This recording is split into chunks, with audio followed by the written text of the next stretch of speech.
L'immigration, enjeu principal des élections européennes. Alors qu'Emmanuel Macron souhaite faire du scrutin une opposition entre progressistes et populistes, la question migratoire pourrait bien être le principal sujet d'opposition entre les partis. Pas de répit à Paris pour les défunts. Un rapport de la Cour des comptes alerte sur la situation dans les cimetières de la capitale. Il n'y a plus assez d'emplacements pour enterrer les Parisiens. La conséquence logique, l'explosion du prix des concessions. Madame, monsieur, bonsoir. Des élections européennes sur fond de crise migratoire. À 8 mois de cette échéance électorale, Emmanuel Macron veut faire de ce scrutin une opposition entre populistes et progressistes, avec comme enjeu principal l'immigration. L'immigration comme enjeu principal des prochaines élections européennes, un son de cloche devenu une véritable rengaine pour Emmanuel Macron qui veut faire de ce scrutin une opposition entre populistes et progressistes. Alors que la scène politique européenne a été dominée pendant 40 ans par la rivalité entre deux grandes forces politiques, les sociaux-démocrates du Parti des socialistes européens et le centre-droit regroupé au sein du Parti populaire européen, la donne a changé et l'échéance 2019 pourrait tout simplement se jouer autour d'un sujet centrale, l'immigration. Et à ce petit jeu, deux camps s'opposent, les progressistes menés par le duo Macron-Merkel contre les populistes Orban-Salvini, comprendre les pros et les anti-immigration. Il faut dire que le sujet s'est imposé naturellement au vu de la vague migratoire sans précédent. Les derniers résultats électoraux nationaux ne font d'ailleurs que confirmer cette tendance puisque le succès des nationalistes résiderait à 90% dans la lutte contre l'immigration et Emmanuel Macron l'a bien compris. Ainsi, le président français souhaite mener la même stratégie que lors de l'élection présidentielle, à savoir un mano à mano avec les nationalistes. Cette opposition se retrouve d'ailleurs en France dans l'un des tout premiers sondages sur les européennes, publié le 13 septembre, et qui place au coude à coude les listes de La République En Marche et du Rassemblement National. Cependant, la France insoumise de Jean-Luc Mélenchon s'est également emparée du débat pour ne pas laisser le champ libre à Emmanuel Macron et à Marine Le Pen. S'il ne souhaite pas faire de l'immigration le thème central des élections européennes, le leader insoumis a tout de même exprimé son point de vue sur la question, estimant que l'immigration n'était pas naturelle et pas souhaitable. Jean-Luc Mélenchon a d'ailleurs refusé de signer une tribune appelant à accueillir les migrants. L'état-major mélenchoniste voit dans cette tribune un piège tendu par les amis de la gauche. L'insoumis en chef a une position assez restrictive. Les réfugiés et le droit d'asile, c'est oui. Les migrants économiques, c'est plus compliqué, comme l'explique l'orateur national FI, George Kuzmanovic. Le problème n'est pas tant le focus que l'on fait sur les réfugiés, ces pauvres gens qu'on trouve dans la Méditerranée, qui doivent être bien évidemment secourus. Mais le sujet qui n'est absolument pas abordé, c'est les migrations intra-européennes. Et le problème que posent justement ces politiques néolibérales intra-européennes qui permettent à des masses colossales de population, surtout si on les compare au relativement petit nombre qui arrivent, par exemple, d'Afrique du Nord ou d'Afrique subsaharienne, d'entrer en concurrence les uns contre les autres. Lors de l'émission Le Samedi Politique, Laurent Oberton est allé encore plus loin et pointe le problème des allocations sociales largement distribuées aux immigrés. On nous répète à longueur de journée que les immigrés paieront les retraites et vont faire baisser le chômage parce qu'ils prennent les emplois dont les Français ne veulent pas, sauf que les mêmes secteurs sont toujours en souffrance depuis des années. La restauration, on a vu d'ailleurs les restaurateurs qui voulaient davantage de clandestins. Au final, ça fait quand même un certain temps qu'il y a des clandestins et les restaurateurs sont toujours en quête de Et finalement, ils sont toujours en quête de main-d'œuvre corvéable parce qu'on se rend compte que cette immigration massive, en réalité, travaille moins. Le taux d'emploi dans cette immigration est très inférieur à celui de la population majoritaire, donc ça représente une charge en plus. Incontestablement, l'immigration et ses conséquences économiques et culturelles seront au cœur de la prochaine campagne électorale.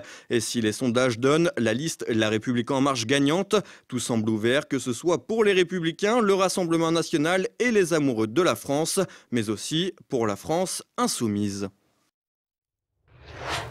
À Paris, la crise du logement se poursuit 6 pieds sous terre. Un rapport de la Cour des comptes alerte sur la saturation des cimetières de la capitale, notamment du fait des concessions perpétuelles. Élise Blaise. Sur terre ou sous terre, la capitale est toujours aussi chère. Dans son dernier rapport sur la gestion des cimetières parisiens, La Cour des comptes tire la sonnette d'alarme. C'est la guerre des concessions funéraires. Sur les 20 cimetières de la zone, 14 sont intramuros. Sans surprise, ils sont les plus touchés par ces difficultés. Alors que seulement 150 emplacements sont actuellement disponibles, on dénombre pas moins de 5000 demandes d'acquisition. Le tout alors qu'on compte environ 14 000 décès par an à Paris. Parmi ceux-ci, beaucoup seront inhumés en province et c'est heureux, car la capitale est à flux tendu. Et si à Paris, depuis 2007, les concessions ne peuvent plus dépasser les 50 années, il n'en reste pas moins que 97% des concessions actuelles sont encore perpétuelles. Les autres peuvent être temporaires pour 5 à 15 ans ou pour des durées de 30 ans ou 50 ans.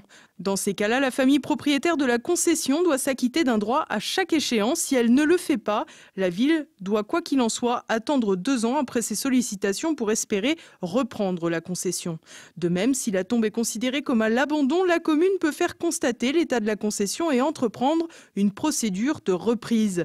Il faut pour ce faire que la concession date de plus de 30 ans et que la dernière inhumation remonte à au moins 10 ans. La reprise pourra alors être effective 3 ans après le constat et le signalement fait à la famille ou la personne responsable. Autre problème plus étonnant, les corps ne se décomposent plus aussi rapidement qu'avant. La cause, les conservateurs contenus dans l'alimentation quotidienne. Ainsi, certains corps mettent désormais plus de 40 ans pour se désagréger. Ce secteur sous tension, comme toutes les économies, a donc vu ses prix flamber. Ainsi, la Cour des comptes a observé qu'entre 2008 et 2017, l'augmentation des tarifs équivaut à quelques 40%, de 11 000 à 15 500 € environ. Une tendance qui ne semble pas prête à se dissiper. La lutte des classes se poursuit donc dans l'au-delà puisque les inhumations à Paris deviennent inabordables, de quoi pousser les pauvres au bûcher des crématoriums. La principauté financière de Monaco s'agrandit. Il ne s'agit pas d'une croisade territoriale, mais bien de terrain gagné sur la mer. Derrière les paillettes, la petite ville des riches entend poursuivre son agrandissement sur la mer grâce à un projet, lance du portier Olivier Frère-Jacques. Monaco, ses princes, ses princesses qui sentent le magazine People, son club de foot, ses milliardaires russes, ses riches résidents et exilés fiscaux, son argent sale, mais aussi Monaco, une ville moderne et qui s'agrandit. Le micro-État, coincé entre la France et la mer Méditerranée, mesure 2,02 km², une lacune que Monaco n'hésite pas à contourner à la faveur d'une avancée sur la mer. La principauté financière, réduite à 150 hectares depuis 1848 et la perte des villes de Roquebrune et de Menton, a fait, depuis maintenant bientôt 2 siècles, sa fortune dans les jeux d'argent, les avantages fiscaux et l'opacité de sa clientèle bancaire.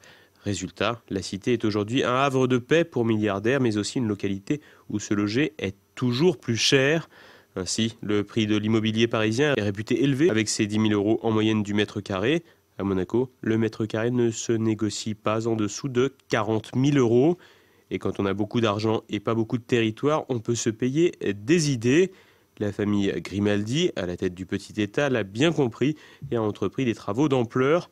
Au fil des années, Monaco a ainsi gagné un peu plus de 50 hectares sur la mer, passant de 1,5 km² au 2,02 actuel. Ainsi, aujourd'hui, pas moins de 90% du littoral monégasque est artificiel. Sont ainsi sortis de terre le quartier du Font-Vieil, la plage du Larvoto et le port Hercule. Et pour 2025, avec l'anse du Portier, la principauté s'agrandira de 6 hectares. À la manœuvre, l'incontournable Bouygues qui y bâtit un ensemble de pas moins de 150 appartements haut de gamme, commerce et parking souterrain. Un port également doté d'une trentaine d'anneaux et un parc végétalisé ainsi qu'une extension du Grimaldi Forum, palais des congrès inauguré en 2000. Le coût de ce chantier titanesque dépasserait le milliard d'euros. Et le coût écologique, lui, pourrait aussi s'avérer salé sur la côte méditerranéenne de Monaco. La principauté a déjà détruit 88% de l'habitat de ces jeunes poissons et autres espèces côtières, un chiffre qui n'atteint même pas 5% côté français. Mais pour se racheter une conscience, les décideurs monégasques ont trouvé l'esquive. Le quartier de l'anse du Portier sera éco-responsable. Comprendre, la principauté va détruire la nature pour proposer un habitat respectueux de la nature.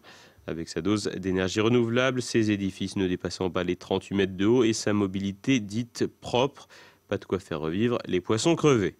Le petit monarque en place, Albert II, l'a cependant affirmé, il s'agit du dernier agrandissement sous son règne. En attendant, la ville ressemble aujourd'hui plus à un petit Manhattan de bord de mer qu'à une cité méditerranéenne. Indépendants depuis la fin de l'URSS, les pays baltes ont intégré l'Union européenne en 2004. Leurs relations avec Moscou sont aujourd'hui tendues et pourraient contribuer à une instabilité régionale dans les décennies à venir. Olivier Frère-Jacques.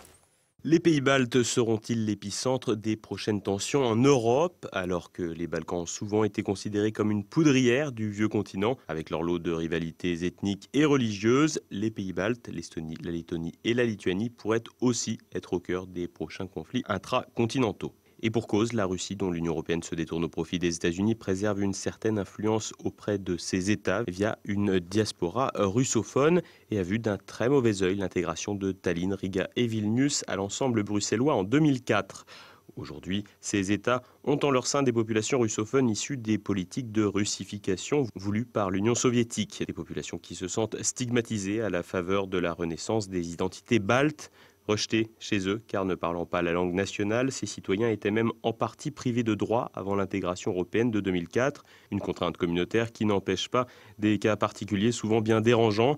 Ainsi, en Estonie, plus de 100 000 russophones sont des personnes de citoyenneté dite indéterminée. En Lettonie, ils sont plus de 260 000 dans cette situation. Des citoyens de seconde zone qui disposent d'un passeport gris qui ne garantit le droit de vote qu'aux élections locales.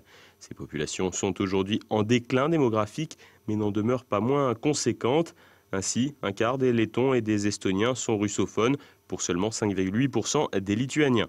S'agissant de la Lettonie et de l'Estonie, ces populations sont largement suffisantes pour déstabiliser le pouvoir en place. La crise économique de 2008 a largement précarisé ces populations russophones regroupées dans des régions déshéritées et victimes de vexations à l'emploi. Du côté des gouvernements baltes, on s'inquiète de cette situation et le service militaire a même été rétabli en Lituanie après la crise de Crimée. Parallèlement, ces États accueillent les dissidents russes, de quoi entretenir un climat délétère. Un tableau inquiétant alors que Bruxelles tourne le dos à Moscou et qui pourrait dessiner le théâtre de nouveaux affrontements par procuration dans les décennies à venir, à la manière de la Crimée, de l'Abkhazie et de l'Ossétie du Sud. Et on retrouve une nouvelle fois Olivier Frère-Jacques pour l'actualité en bref. Instaurer une contribution obligatoire aux frais d'incarcération des détenus, c'est la proposition de loi qu'a présentée le président de Debout la France, Nicolas Dupont-Aignan. Plusieurs députés se sont joints à sa démarche, parmi lesquels des élus Front National, dont Marine Le Pen, mais aussi un député centriste de l'UDI, Guy Bricourt, ou encore le député de la 4e circonscription de Vaucluse, Marie-France Laureau. Une petite nouvelle dans le monde de la web télé. Absatoussi lance sa propre chaîne. Entrepreneur et chroniqueur à la télévision, elle s'est fait connaître du grand public pour ses propos communautaristes contre Éric Zemmour. Pavillon noir pour l'Aquarius. Le bateau transportant des clandestins est arrivé à Marseille ce jeudi. Il recherche à présent un pays d'accueil pour son pavillon puisque le Panama ne souhaite plus prêter le sien à l'association SOS Méditerranée du fait des violations du droit international de la part de cette officine d'extrême gauche. En 2 ans et demi, l'association a acheminé 30 000 clandestins en Europe, dont près de 80% sont majeurs. Des scientifiques découvrent la première exolune située à 8000 années-lumière. Elle orbite autour d'une planète aussi grande et massive que Neptune, baptisée Kepler 1625b. Pour arriver à cette conclusion, les scientifiques ont utilisé 2 télescopes spatiaux, mais des incertitudes planent autour de leur découverte. D'autres observations devraient suivre dans les prochaines années pour affirmer l'hypothèse, mais les télescopes actuels ne sont pas assez puissants. Un rendez-vous littéraire à ne pas manquer. Vendredi, la revue non conforme Livre Arbitre donne rendez-vous aux franciliens ou aux lecteurs de passage dans la capitale au café Le Molière dans le 6e arrondissement de Paris à 20h. À cette occasion, vous pourrez acheter et ou faire dédicacer les ouvrages des auteurs présents, parmi lesquels Christian Combaz, Lounès Darbois, Xavier Aimant, Olivier François ou encore Olivier Griette. L'occasion également de découvrir le dernier numéro de Livre Arbitre consacré à l'écrivain et poète Joseph Delteuil, ainsi qu'une évocation des chats dans la littérature.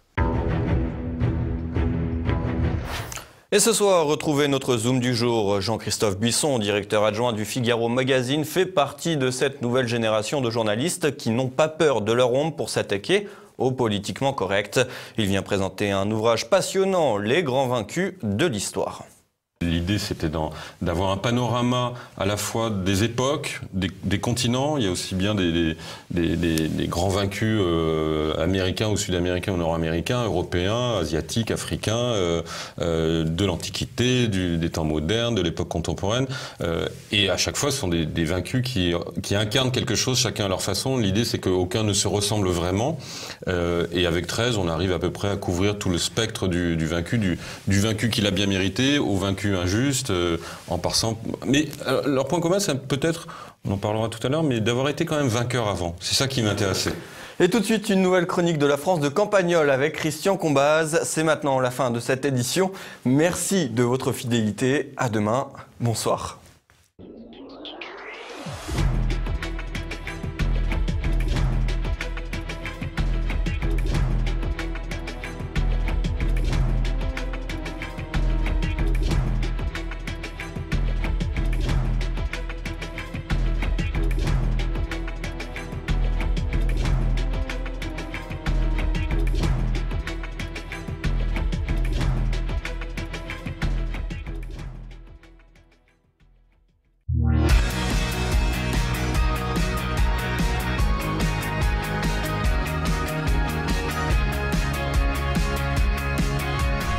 Au début, on me disait cet univers villageois est un peu limité, tu trouveras jamais assez de sujets pour tenir la distance, mais comme vous l'avez observé, c'était sans compter sur la rumeur de la planète entière. Désormais, tous les villages ont un pied dans la vie mondiale, une fenêtre, un vasistas ouvert sur ce que font les autres, et donc le risque de se retrouver à court de sujets n'est pas très grand puisqu'il en reste un inépuisable qui est celui des rapports entre la vie locale et la vie générale. Les grands thèmes de l'heure en somme, sur lesquels chacun a son opinion, mais les villageois, et c'est là que je voulais en venir, sont des gens souvent très humbles quand ils parlent des grandes questions qui agitent les médias. L'une des choses qu'on entend le plus souvent est « j'ai bien entendu ce qu'ils disent, mais je n'ai pas d'idée là-dessus, ils doivent bien savoir ce qu'ils font, c'est pour ça qu'on les a élus, ils sont plus instruits que nous ». Alors cette solution préalable fonctionne encore très bien. Dès qu'un type au bar, en voyant apparaître à la télévision une tête connue, dit « ah celui-là je peux pas le blairer », il y a toujours quelqu'un d'autre pour lui répondre, c'est quand même une tronche, hein, figure-toi, il t'a pas attendu pour savoir ce qu'on doit faire. Au passage, je me permets de vous faire remarquer une chose, c'est que dans le peuple, il y a souvent confusion entre ce que l'on sait et le jugement dont on est capable, pour sa propre gouverne et pour le gouvernement des autres. Pour prendre un exemple familier, je ne vais pas citer le président de la République, car sa compétence n'est pas indiscutable, il n'a pas surclassé absolument tout le monde sur le plan universitaire, non, je préfère prendre le cas de son conseiller de l'ombre, là, que tout le monde connaît, puisqu'elle a été conseiller de l'ombre chez Mitterrand, chez Sarkozy, chez Hollande. Oui, c'est ce fameux monsieur avec un nom en I.